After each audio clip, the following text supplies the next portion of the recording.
Subscribe to this channel. Guys, I'm out.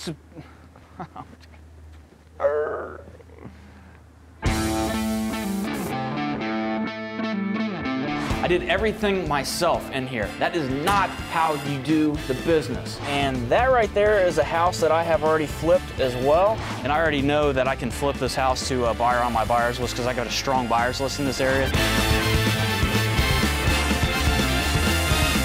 Hey, what's up guys? John Cochran here, and today is System Saturday, the day that I bring you a system that I use in my business that you can rip off, duplicate using your own local market. Now, if you haven't been to one of my live events yet, why not? I only deliver my entire blueprint to you, which qualifies you for a $500,000 line of credit to do business with. So on today's System Saturday session, you probably think that I installed a nice pool here in the basement, but that's not what happened. Literally, after I bought this property, something went wrong. The basement has flooded with all this water, and it smells so bad that the buyers are just not wanting to buy this property anymore. So on today's session, we're going to explain to you what to do after you buy a property and things go bad. How do you react to it? So let's go upstairs, and I'll tell you exactly the 3 things to do.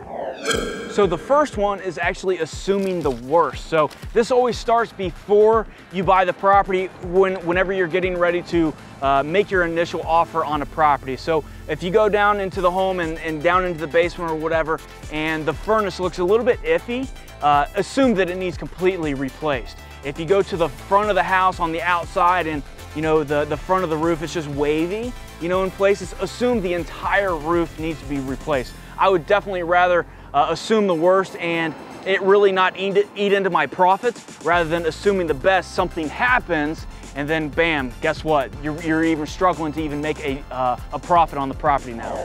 And tip number 2 is to always be realistic, and be realistic with the outcome. So luckily I flipped so many of these things that the outcome of this is still gonna be great, even though that there's water into the basement up to your knees.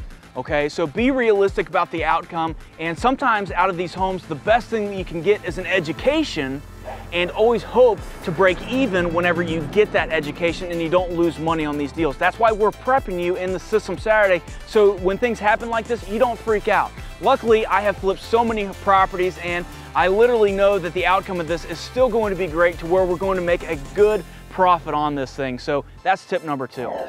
And tip number 3 is you might have to change up your exit strategy if it makes sense. So you can see that there's a lot of water down there in the basement, and we're trying to wholesale this property off. So it's totally gonna make sense that we just put it right back up onto the market, bring all those buyers back through it with no water in there, still try to wholesale the property off, understanding that we might have to change our exit strategy from wholesaling to prehabbing. And sometimes in these deals, when things go wrong, you might have to change it from your exit strategy of prehabbing to get out of it and wholesale, and just hope that you break even on it, or you can make still a little bit of money on the deal. So subscribe to this channel. Let me know what you think of these System Saturdays. I'm out. See you guys.